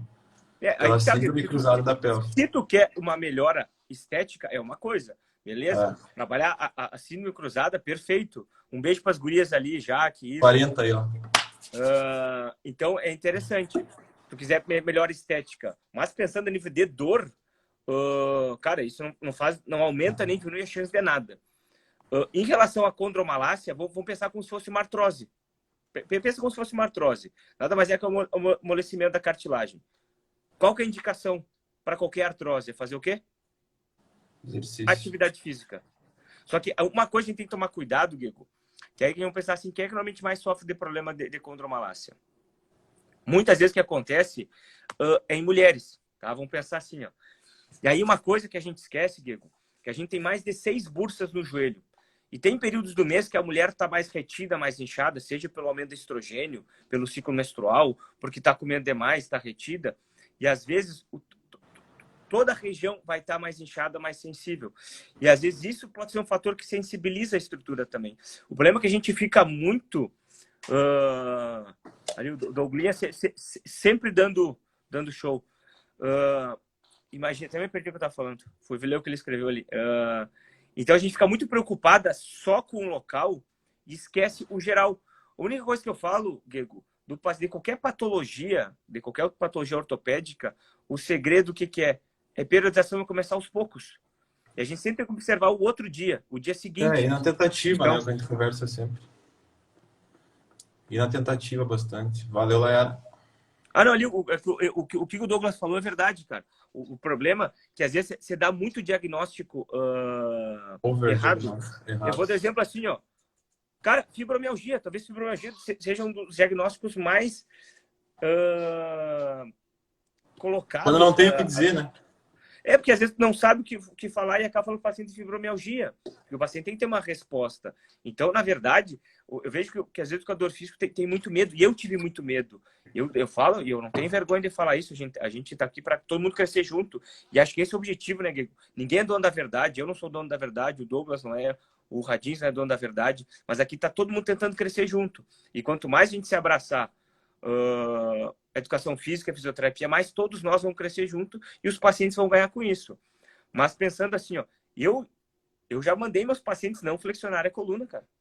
O paciente com hernia de disco fala, cara, tu vai pegar um objeto do chão e tu não flexiona a coluna. Cara, eu quando penso aí, falo assim, meu Deus do céu, cara, olha, ainda bem que o cara tá aqui para evoluir. E talvez algumas coisas a gente tem como verdade hoje em dia, Diego, talvez daqui a 1, 2, 4, 5 anos, talvez mudem muitas coisas. E a gente eu também já fiz esse, que nem nós estávamos conversando antes do treinamento, só com a isometria, para trabalhar alguma dessas coisas, né? Coisas que a gente sabe que hoje em dia já não é bem assim, né? a gente vai evoluindo. Eu já peguei aluno que, quando eu estava no início, eu trabalho há pouco tempo, né? Então, alguns anos atrás, que eu simplesmente não consegui resolver também, né? Não consegui resolver algumas coisas. E a cada tempo a gente vai aprendendo. Com humildade, a gente vai aprendendo um E pouquinho mais, muitas né? coisas, Diego, e muitas coisas não é pra gente. Aí se o paciente chega pra mim, sei lá com o sistema todo, que nem o Rodrigo gosta muito de brincar, caixa preta derretida, cara, e às vezes ele precisa de ajuda do médico, de um psiquiatra, de um trabalho de nutricionista, de um psicólogo, entendeu? Então a gente também tem que É. identificar isso e Não, sai entender que da às vezes tua tem zona. certas coisas que não é pra gente. Então hoje em dia a gente também tem que ter a humildade de dizer, cara, isso não é pra mim, eu preciso de ajuda. Seja educador físico, seja do médico, seja do nutricionista, do psicólogo e assim por diante. Porque no momento que a gente acha que resolve tudo, Diego, aí a gente começa a fazer cagada, cara. No momento que tu acha Letícia aí tá que tu olhando, resolve obrigado. tudo, aí que a Tá gente começa correto. a cair. A É. Letícia já me ajudou também com fisioterapia pélvica, cara. Fisioterapia pélvica já resolveu muita coisa em mim. A leite Muita é coisa top, mesmo. cara. A leite é top. Muito resultado e um resultado rápido na fisioterapia pélvica. Cara, tem outra pergunta aqui que é do André, nosso amigo André, corredor. Ruptura parcial do menisco medial, com incômodo para agachar profundo. É só para agachar profundo? Pois é, ele relatou isso. Pelo que eu vejo ele treina bem. Deve ter algum leve incômodo para agachar profundo. Ele treina CrossFit também, né? Então realmente ele agacha bem profundo, às vezes até com a barra acima da cabeça. Aí tem que ver o tipo de lesão que ele teve, o tempo que ele tá, mas a maioria das lesões meniscais são benignas. A própria atividade física está recuperando. O que tem que tomar cuidado é para não ficar beliscando demais essa lesão só. E não Então, sobrecarregar as outras estruturas do joelho, né? aí teria que ver quanto tempo que ele tá, como é que foi essa lesão, entendeu? Fazer os testes Cara, funcionais para ver como é que ele tá. Mas se ele tá fazendo atividade física, via de regra, toca atividade física. cara, Só que ele tem que observar no outro dia. Ele tem que ver, se ele faz uma atividade física, um agachamento profundo, e no outro dia ele percebe que o joelho acorda muito sensível, cara, aí quer dizer que está dando uma carga maior que esse menisco está aguentando. Aí talvez ele vai ter que reduzir, fazer um trabalho mais específico, talvez reduzir a amplitude, trocar o exercício. Então cara, só tem que tomar cuidado um pouquinho isso aí. essa pergunta aí, agora já vamos estender essa live. Essa pergunta já me trouxe um gancho legal, que, tipo, no caso do Ah, André, eu sei que ele gosta de agachar profundo, no CrossFit ele deve agachar profundo, né? Mas se fosse um aluno meu, visando somente a parte estética, o ideal seria eu procurar soluções, por exemplo, de corrigir isso. Ele quer agachar profundo para melhorar o glúteo. Então eu vou buscar outros movimentos, outras angulações que trabalhem o glúteo nessa mesma proporção, sabe? E posso trocar o agachamento dele por um agachamento de amplitude reduzida. Trabalhar o glúteo dele numa elevação pélvica, em um afundo, em outro exercício, sabe? Então, voltando nesse tema, a interação da educação física com a fisioterapia é isso. Cabe ao profissional da educação física saber da biomecânica ali, perfeito. pensando pela parte estética, saber da biomecânica para conseguir. Ó, a gurizada aí. Associando a biomecânica para conseguir fazer essa adaptação, tanto de maneira funcional como de maneira estética, sabe? Eu não vou deixar de evoluir o glúteo só por causa que ele não vai agachar profundo, sabe? Eu vou conseguir trazer outras soluções para isso. E eu vejo que a musculação ela tem um benefício, vamos dizer assim, que se o paciente tem uma dificuldade em tal movimento, agachamento profundo, por exemplo, tu pode trocar com outro exercício e assim por diante. Então, tu tem um leque muito grande. Então, por isso, quando for maior foi o conhecimento do profissional, maior vai ser o leque que ele vai ter de oportunidades de fazer isso. Eu tenho uma história aqui sobre a pausa de treino. Fiquei 3 semanas parada do cross, sem exercício de carga, resistência e força, enfim. Treinei 6 meses, 2 vezes na semana e agora parece que piorou tudo. É só 3 semanas que tá parado agora? A gente sabe que pode ocorrer pela pequena pausa, nada a ver. A gente sabe que isso daí é os sintomas Mas um leve aonde isso? Aonde isso, Aninha? de um destreinamento, né? Que ela possa ter tido. Tá, mas tá com dor aonde? Tu falou dor, edema? Aonde? Eu não.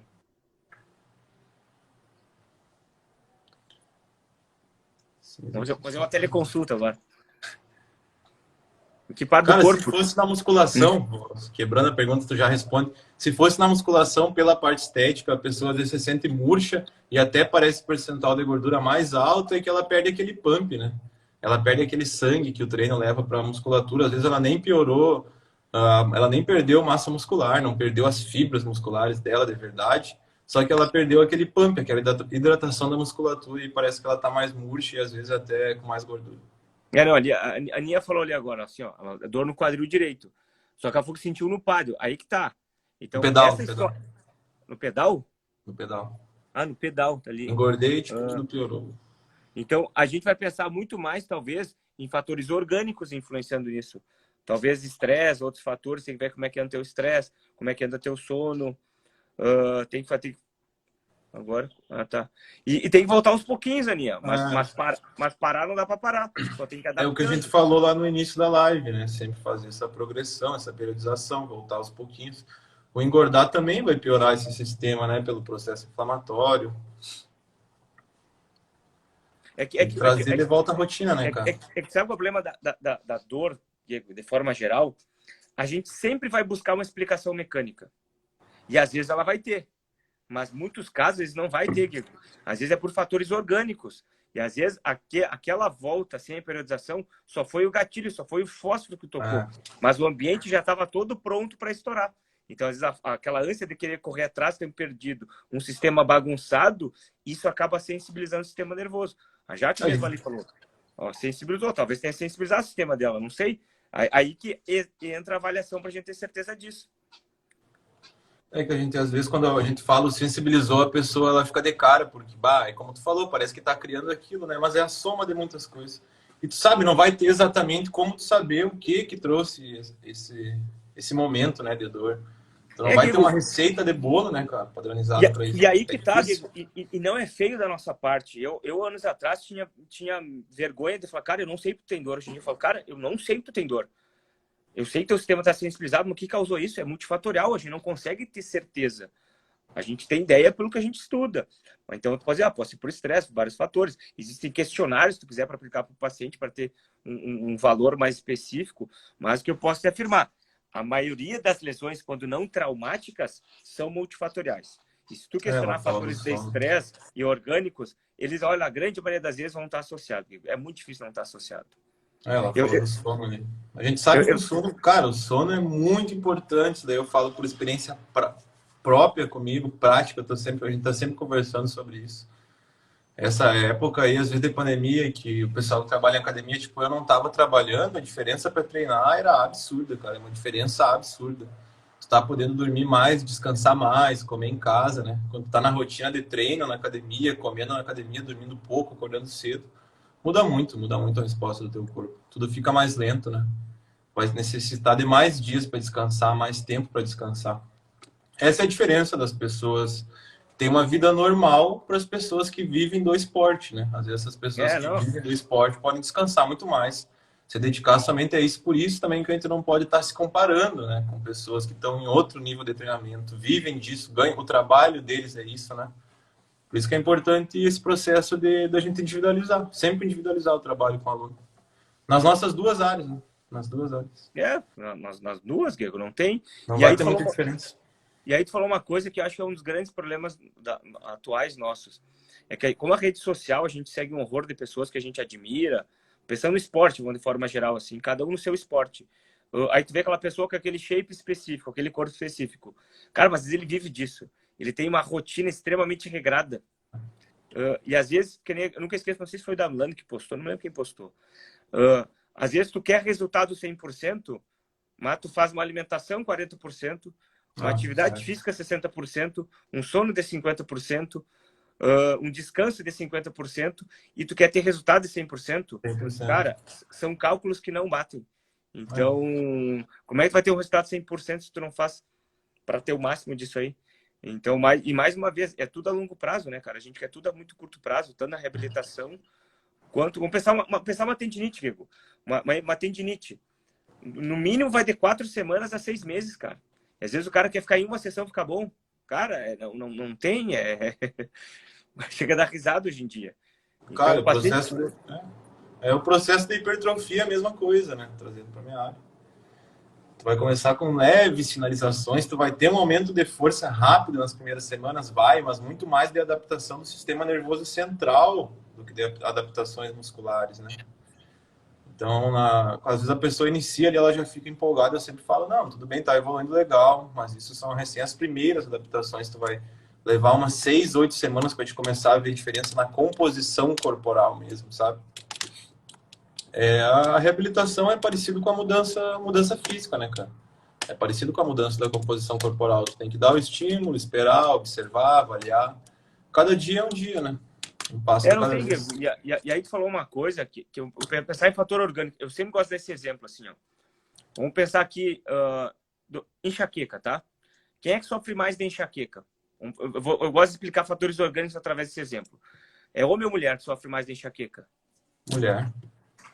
Mulher. Agora os cachorros enlouqueceram aqui. Mulher, tá? Vamos pensar assim, ó. Então, mulher sofre mais que homem.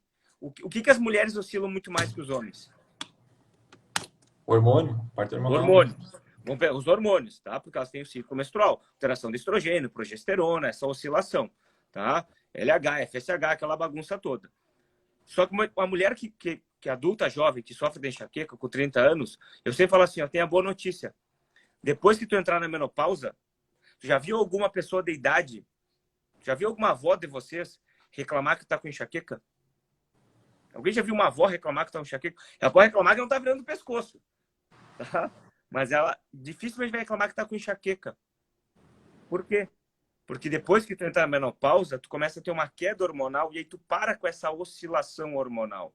Então, muitas vezes, esses fatores orgânicos hormonais, nesse caso, progesterona, estrogênio, essa oscilação acaba hiperexcitando o sistema nervoso central. E as pessoas com a idade têm essa menor oscilação.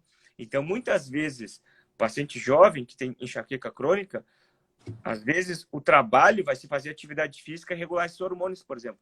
Então, por isso que a gente não pode negligenciar o quê? A parte orgânica. Ali, meu amigo Risato ali falando, é verdade, não tem, cara. O tratamento tem que ser o mais integral possível. Quanto mais você tratar a saúde, mais fazer atividade física, mais a tua parte orgânica estiver equilibrada, menor a chance de tu ter problemas. Não quer dizer que tu não vai ter, mas tu diminui a probabilidade disso acontecer. Isso também vai do aluno, ou paciente, como tu chama, ele também passar isso para ti, né, cara? Vai disso, o paciente ter uma boa relação contigo e conseguir te passar essas coisas. Não quer dizer que ele está se queixando de dor, quer dizer ele conseguir relatar para ti legal sobre a rotina dele, te dar... Cara, para mim na academia, quanto melhor for esse feedback que esse aluno me passar, melhor eu consigo lidar com o treino, sabe? Melhor eu consigo lidar até com a divisão semanal dele, que é uma coisa muito importante também. O que vai treinar cada dia, qual é o dia do aeróbico. O pessoal não cuida tanto, é uma coisa muito importante para te controlar isso. Não vou botar o treino dele mais pesado no dia posterior ao dia que ele faz um plantão lá de 24 horas, sabe? Perfeito, então essa organização perfeito, é importante. Só que daí que tá, isso que ele falou é realmente importante, essa visão integral, mas o aluno também tem que ter essa abertura, sabe? Creio que contigo, às vezes, o paciente tem mais essa abertura porque já chega pela dor.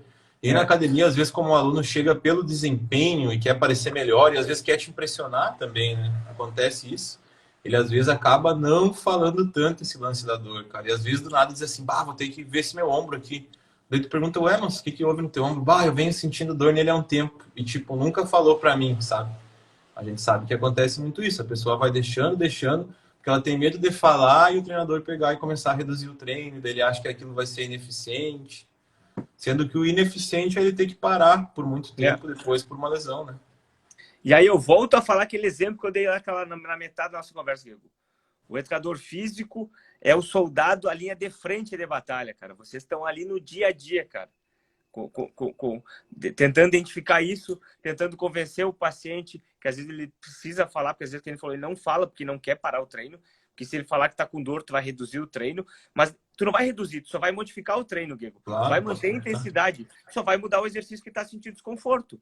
E o que a Leite falou ali é verdade. Porque as grávidas dificilmente têm enxaqueca? Por quê? Porque quando o principal hormônio da gravidez é a progesterona. Então, a progesterona começa a subir e, consequentemente, o estrogênio vai subindo. O que judia das enxaquecas é justamente esses crashes hormonais que tu tem. essa queda, essa suba muito rápida. Isso que é um dos gatilhos da enxaqueca. Então, quando tu tem uma estabilidade hormonal, via de regra, as cefaleias são bem menores. Cara, acho que era mais ou menos por aí É? a nossa conversa, né? Acho que deu para esclarecer bastante coisa. Se alguém quiser deixar pergunta aí, pode deixar também. A gente vai tentar responder o que a gente conseguir. Vou deixar um tempinho aí, ver se o pessoal tem uma pergunta. Subir mais para cima, ver se ainda não passou nada aqui.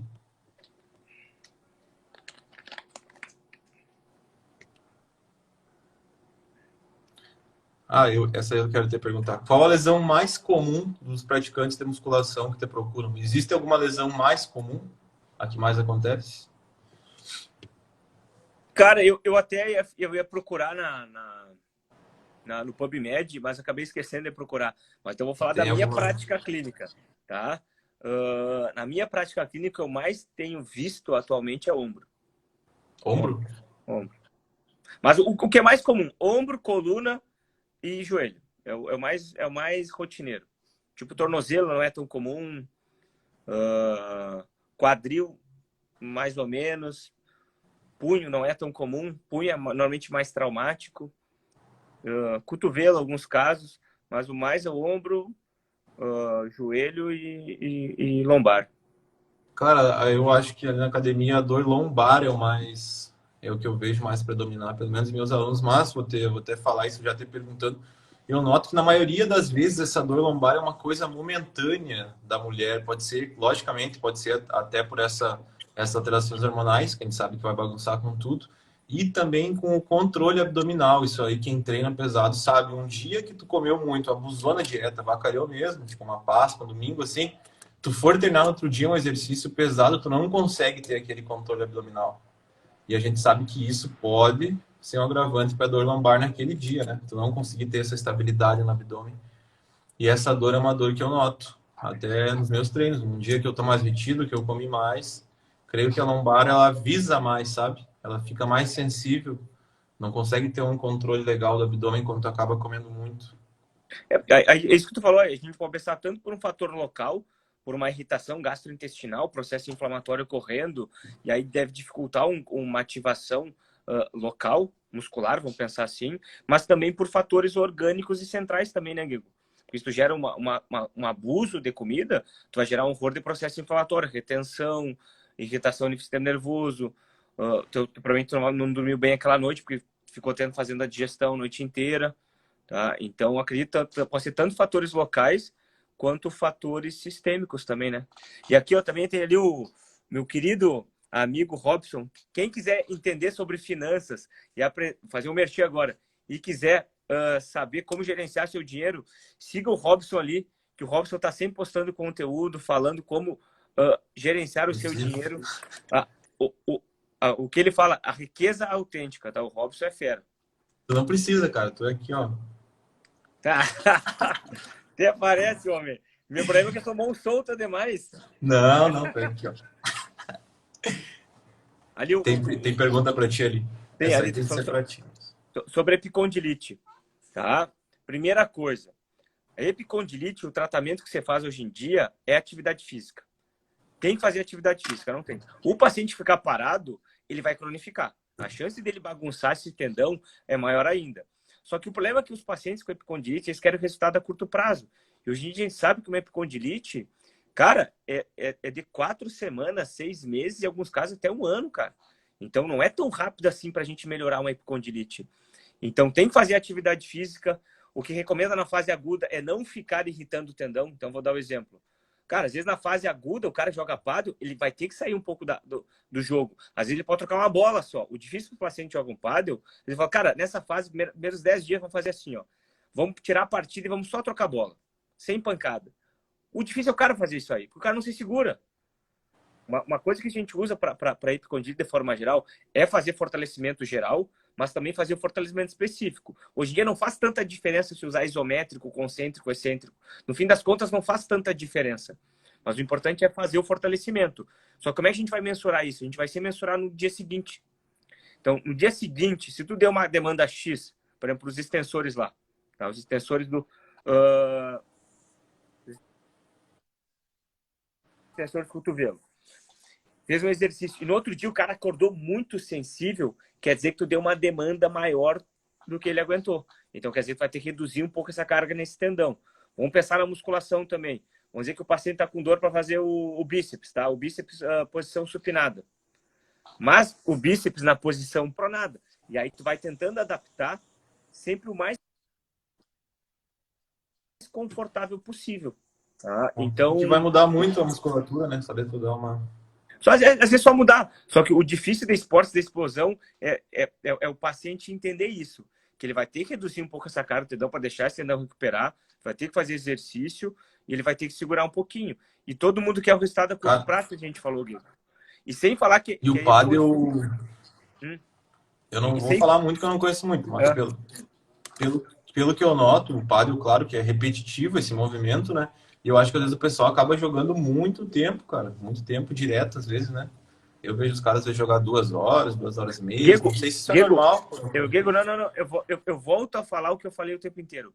Periodização. Vou dar um exemplo. O paciente ficou o ano inteiro parado, não faz nenhuma atividade física, tá? E aí ele achou um grupo de amigos para jogar pádel. E aí ele começa a jogar 3 vezes por semana, porque ele se apaixonou pelo pádel. Só que esses extensores dele, os flexores do cotovelo, nunca trabalharam dessa forma explosiva.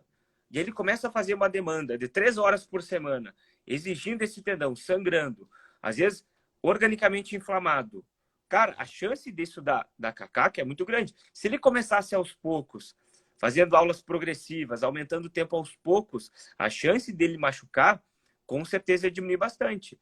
Então, o que eu vejo que acontece muito é o erro de periodização no pádel. Isso eu vejo direto. O cara se empolga fazendo pádel, começa a treinar 3 vezes por semana, enlouquecido, não dá o descanso devido, não se cuida organicamente. Então, resumindo lá o que o Risato falou, opções de tratamento. Cara, é atividade física, cuidar da saúde geral, fatores hormonais, sono, tudo isso influencia. É multifatorial. Como essas lesões são multifatoriais, o tratamento é multifatorial. Tá? Então, Cara, se tu sobre poder ombro, responder... voltando ali sobre o ombro na academia, valeu aí, a Vera é minha tia. Cara, sobre o ombro na academia, eu creio que o pessoal abusa da articulação do ombro. Eu não sei a tua opinião, vou falar a minha primeiramente. A gente sabe que a articulação do ombro é essa articulação mal feita, com aquele pouco espaço, né? Então eu creio que o pessoal às vezes abusa, cara, desse movimento acima de 90 graus. E eu acredito que isso, sem um controle, sem um ritmo escapulomeral legal, sem um controle legal da escápula, pode sim causar essa síndrome do impacto no ombro e pode comprometer bastante essas estruturas do manguito, que geralmente o pessoal tem fraco e não consegue dar essa estabilização. Então tu soma essa técnica que tem predisposição a ser lesiva, com o manguito fraco, com a repetição e com carga. Aí eu acredito que vem muito a lesão do ombro. Eu não uso as elevações acima de 90 graus. Se eu vou usar uma elevação, por exemplo, a aluna já tem dor no ombro, tem o ombro rodado, tem alguns encurtamentos. Se eu for usar uma elevação lateral, eu vou usar a elevação lateral neutra, cara. Neutro supinado. Que daí eu consigo ter essa rotação externa, eu consigo diminuir esse impacto no ombro, né? A gente sabe que a rotação interna vai ter um pouco mais de impacto. Então eu acredito nisso. Creio que muitos treinadores ainda fazem, né, da maneira tradicional, alguns exercícios de ombro, dando um pouco mais de impacto. Também vem daquilo que a gente falou antes da periodização, da predisposição à lesão, da estrutura anatômica de cada pessoa, mas eu já venho com esse trabalho preventivo, né, cara? Não tem por que eu estar forçando uma articulação que eu sei que pode ser sensível, né, cara, a esses estímulos no treino. É que aí volta mais ou menos que é multifatorial. A gente vai diminuir fatores que são vários. Então, quanto mais tu conseguir controlar fatores, menor a chance tu vai ter de ter problema. É essa a questão. Então, desequilíbrio muscular, com certeza. Mas pensando em ombro, o que eu vejo que é um problema, Guigo, seria o quê? Vamos pensar em periodização, tá? Aí vamos dizer que segunda, o cara faz um treino pesado. Mais isso. Vamos pensar assim, ó. Vamos pensar, o cara faz segunda-feira, Dia Internacional do Peito. Aí moe o peito, tá? Aí terça, ele vai lá e faz o quê? Treina dorsal. Treina dorsal. Vamos pensar comigo. Segunda, tu trabalhou o peito, mas tu trabalhou ombro. Tu trabalhou ombro. Né? Tu trabalha peito, trabalha ombro. Terça, trabalhou dorsal, tu trabalha ombro também. Aí vai lá, quarta tu treina ombro específico. Treina perna e ombro, às vezes, né? Treina ombro de novo. E aí tu imagina, aí que tá, o ombro, ele é usado em vai em vários outros exercícios. E aí que às vezes o cara não se liga na periodização do ombro. O cara às vezes judia o ombro porque ele tá presente não só no treino de ombro, ele vai estar presente no treino de peito, no treino de dorsal, no treino de tríceps. Dependendo do exercício que tu vai fazer de tríceps, Guego, tu vai usar muito o ombro. Dependendo do jeito que tu tá usando a alavanca, o exercício. Então eu vejo que às vezes a gente não se liga, mas a gente acaba gerando overtreino no ombro, não só por causa do treino de ombro, mas por causa dos outros treinos que acabam judiando. Isso, volta a falar sempre, Diego. E isso é um fator. Lembra? É o sopão. São vários fatores. A periodização... Cara, se eu posso falar uma coisa, a periodização... Eu creio que, tipo, se eu não posso estar afirmando, né, logicamente, que alguns movimentos vão machucar o ombro, porque senão, se tu for olhar ginástica, se tu for olhar vôlei, natação, o cara não devia nem ter mais ter ombro, se eu for falar só isso do impacto do ombro, né? Mas, na musculação, da maneira que eu trabalho, eu prefiro evitar. E eu acho que dá para evitar muito bem, sabe? Eu acho que alguns exercícios vão ser desnecessários ou podem ser muito bem substituídos por outros, sem impacto no ombro, sabe? Trabalhar em posição mais... Uma posição até mais funcional. Eu gosto de falar assim, Diego. Eu gosto de falar que a gente pode aumentar ou diminuir a probabilidade de lesão. Isso sim. A gente não pode afirmar que tal movimento vai ser lesivo. Porque isso hoje em dia é muito complicado. Mas o que eu gosto de falar assim, ó. Tu fazer tal coisa, tu pode aumentar a chance de lesão. Eu sempre dou esse exemplo. Eu posso afirmar que alguém que está fumando vai ter câncer? Eu posso afirmar isso? Não. Mas eu posso afirmar o quê? Que existe uma maior probabilidade. Isso sim, o cara pode fumar 100 anos e não ter nada, cara. Mas a probabilidade estatística mostra que não é bem assim. Tá? Então, eu não sei se a gente vai seguir, Diego.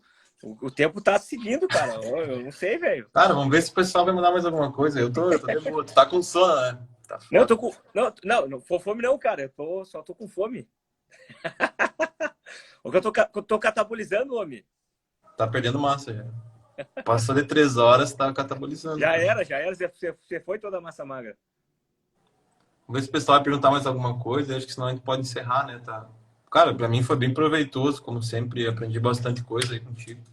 Só tenho até agradecer a todo o pessoal que ficou. Cara, o pessoal ficou até o fim. É legal agradecer, né? Porque normalmente o pessoal vai desovando, vai cansando, vai desovando. O pessoal podia estar dormindo, cara, comendo, fazendo qualquer coisa. Netflix, cara. Eu tenho que olhar Netflix. Dois caras feios, cara. Escutando dois caras. Eu queria agradecer o pessoal que ficou aí, bastante gente ficou, acompanhou bastante tempo, cara. 1h30 de live é bastante tempo, Guego. A gente não consegue ficar olhando um seriado inteiro, cara. Então, eu queria agradecer a todo mundo. Me deixo à disposição para quem quiser fazer pergunta, questionamento. O que eu souber, eu vou falar. O que eu não souber, eu vou dizer que eu não sei. Queria agradecer mais uma vez o Guego pela confiança, pelo convite, pela parceria. A gente troca bastante, cara.